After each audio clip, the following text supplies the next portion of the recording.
देश में वो दिन दूर नहीं जब इस देश में समय का चक्र घूमे और डॉक्टर बाबा साहब अम्बेडकर ने जो कहा कि 21वीं सदी हमारी है, वो 21वीं सदी हमारे हिस्से में आए और इस देश का लोक राजतंत्र हमारे हाथों में आए और उस राजतंत्र के जरिए उस राज व्यवस्था में काबिज होके हम इस लोकतंत्र में कमजोर वर्ग के लोगों को भी अपने पैरों पे खड़े होने का काम कर सकते।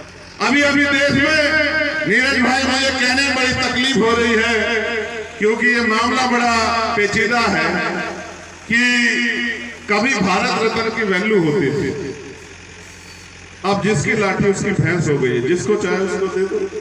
आपने कपूरी ठाकुर साहब को दिया, मैं इसके लिए आपका बहुत बहुत आभार प्रकट करता हूँ, लेकिन असल में अगर आप देना चाहते हो, मैं आपसे भी कह रहा हूँ, अगर इस देश में कोई भारत रत्न का असली हकदार है तो वो है पेरियार ललई यादव। अगर इस देश में कोई भारत रत्न का हकदार है तो वो है महामना रामचूर वर्मा, चौधरी महाराज सिंह भारती, मान्यवर काशीराम, संत राम बीए प्रजापति, बाबू शिवदयाल चौरसिया। अगर कोई वास्तविकता भारत रत्न का हकदार है तो वो है डॉक्टर फरीदी। अगर कोई है तो वो है चौधरी चरण सिंह, जिनके काम, जिनकी योजना, जिनकी नीति, जिनका जीवन अपने लिए नहीं, इस देश के कमजोर हक वंचित समाज के लिए थे। अगर उनको ना दे पाओ, मां अवंतिका भाई लोधी को, मां झलकारी भाई कोरी को ना दे पाओ तो आज आपका राज है, किसी को दे दो। हम तो अपनी डायरी में लिख के बैठे हैं कि जिस दिन ताकत हमारे हाथ में होगी हम अपने एक एक महापुरुष को भारत रत्न देके उनको बताने का काम करेंगे। इसलिए नहीं कि आप ये जानो कि उनको भारत रत्न मिला, इसलिए जानो कि भारत में उनका योगदान क्या है। क्या उनके संघर्षों के बिना भारत हो सकता था? क्या उनके संघर्षों के बिना भारत की कल्पना हो सकती थी? अगर देना है तो बाबू जगदेव प्रसाद कुशवाहा को दो, लेकिन क्या करें, अब तो ये रेवड़ी से भी हल्का हो गया है। मैं तो देश भर में घूमता रहता हूँ, मैं भी एक घटना से निकल के आया हूँ। मेरा दिल बड़ा तकलीफ में है, क्योंकि एक भाई की हत्या हुई और उसके बच्चे मुझसे उम्मीद लगाए बैठे थे। उन्होंने एक वीडियो जारी करके मुझसे कहा कि भाई आप आना। 12 साल का उसका बच्चा ये उम्मीद लगा रहा था कि उसका वो जिस रिश्ते मुझे चाहे, हाल तो आजकल तो मैं छोटे से लेके बड़े तक के लिए भैया ही हो गया हूँ, तो वो मुझसे उम्मीद लगा रहा था कि मैं उनकी आके मदद करूं। मैं उनकी लड़ाई लड़ने में थोड़ा सा व्यस्त हुआ, इसलिए आपके बीच देर से पहुंचा। अगर वो लड़ाई ना होती तो मैं 4-6 घंटे आपके बीच बैठ के और ये प्रयास करता कि आप में से यहाँ आया एक भी साथी आज वैचारिक क्रांति से दूर हुए बगैर ना रह पाए। आज वैचारिक का साया आपके अंदर भर दिया जाए और जब आप यहाँ से घर लौटो तो अपने अपने घर में जाकर अंधविश्वास पाखंडवाद को मुंह तोड़ जवाब देने का काम करो। लेकिन मुझसे पहले हमारे सभी भाइयों ने अपनी अपनी बात को रखते आपको तैयार किया होगा। और मैं तो आप जानते हो, मैं तो बहुत दिन से कह रहा हूँ कि जो कुछ भी करता है इस देश में ईश्वर करता है, ईश्वर के बगैर पत्ता भी नहीं हिलता।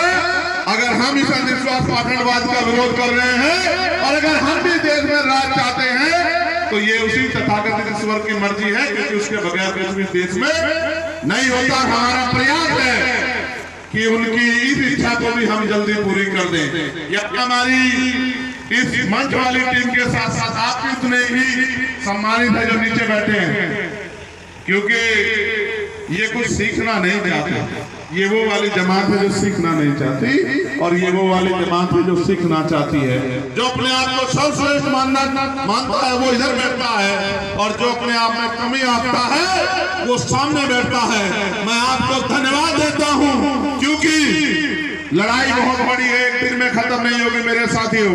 ये मुझे पता लगा जब नीरज भाई ने कहा कि महामना रामचूर वर्मा जी की धरती है, ये दो महापुरुषों की धरती है। इस धरती से क्रांति होनी चाहिए। इस धरती से चाहे ईवीएम हो या तमाम तरह से जो सरकारी संस्थानों को बर्बाद करने की कसम भारतीय जनता पार्टी ने खाई है, उसके खिलाफ भी क्रांति का ऐलान होना चाहिए।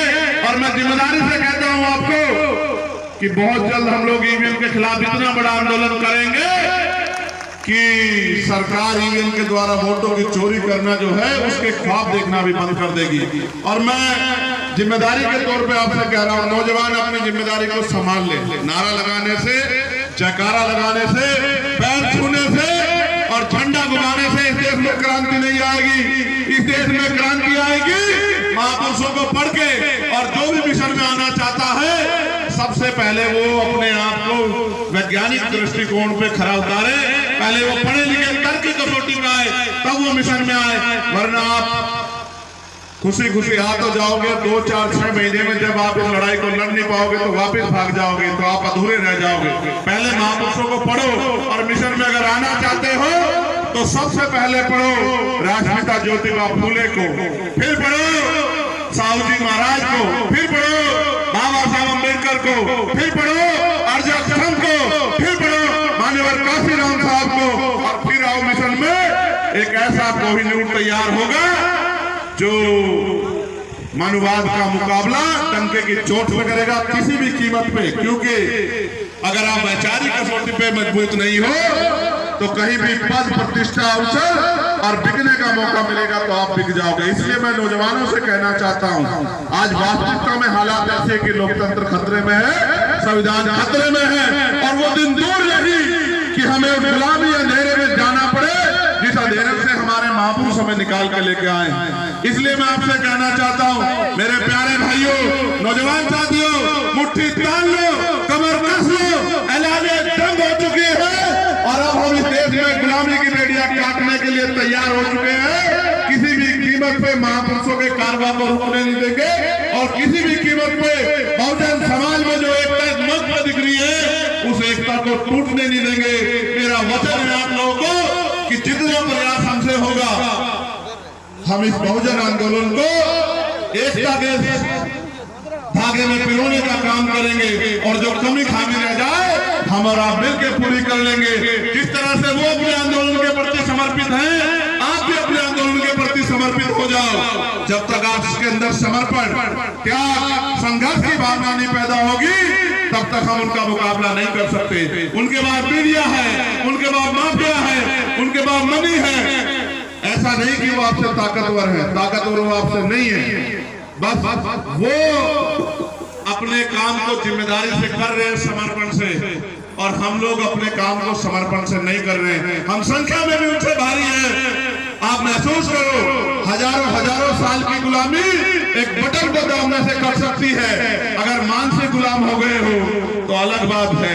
मैंने तो एक कहानी सुनी थी कि बचपन में हाथी के पैर में जब वो छोटा बच्चा होता है तो एक लोहे की संकल महावत बांध देता है। वो पूरे जोर लगाता है, जितने जोर उसमें, वो संकल को तोड़ नहीं पाता।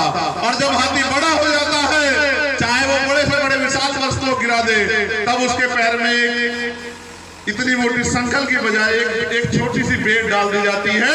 लेकिन उसमें मानसिक गुलामी इतनी हावी होती है कि वो उस पेड़ को तोड़ने की हिम्मत नहीं कर पाता, ना भी कभी प्रयास करता। हम इन गुलामी की बेड़ियों को काट सकते हैं।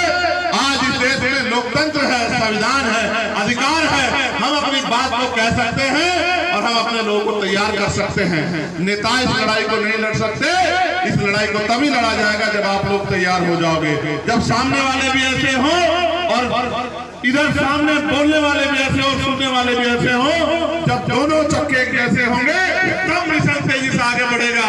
पता नहीं मोदी जी की बुलेट ट्रेन तो आएगी नहीं आएगी, लेकिन बहुजनों की बुलेट ट्रेन इस देश में आने वाली है। आप लोग कमर कस लो। मंडल कमीशन की अधूरी सिफारिशें भी पूरे होंगी और प्रमोशन में रिजर्वेशन भी मिलेगा, नौकरियां भी मिलेगी, रोजगार भी मिलेगा और साधन संसाधन में बंटवारा भी होगा। आने वाला समय हमारा है, घबराओ मत, बस मुठ्ठियां तान के तय कर लो कि हम इस देश में गुलामी की बेड़ियां काट के ही रहेंगे। मैं प्रशासन के लोगों का बहुत धन्यवाद करूंगा, पुलिस के लोगों का और ज्यादा धन्यवाद करूंगा। ये इस प्रदेश में सबसे ज्यादा बेचारे हैं। इनको पहले 200 रुपए साइकिल भत्ता मिलता था, अब बढ़ा के 500 कुछ रुपए कर दिया, वो भी नहीं देते बेचारों को। और आप विश्वास करो, धुलाई भत्ता 180 रुपए है जो कपड़ा धोते हैं। मैं इनकी बहुत चिंता करता हूँ। मैं सोचता हूँ कि जल्दी से जल्दी इनकी 8 घंटे की ड्यूटी सुनिश्चित कर दे और हफ्ते में इनको 1 दिन छुट्टी दे। इनको भी स्वाभिमान सम्मान के साथ प्रदेश की सेवा करने का मौका दें और जो उनकी ड्यूटी है उसको ये लोग जिम्मेदारी से निर्वहन कर पाए। अभी तो सब लोग पीड़ित हैं, एक एक का नंबर आ रहा है। अभी पहला मानव रहित थाना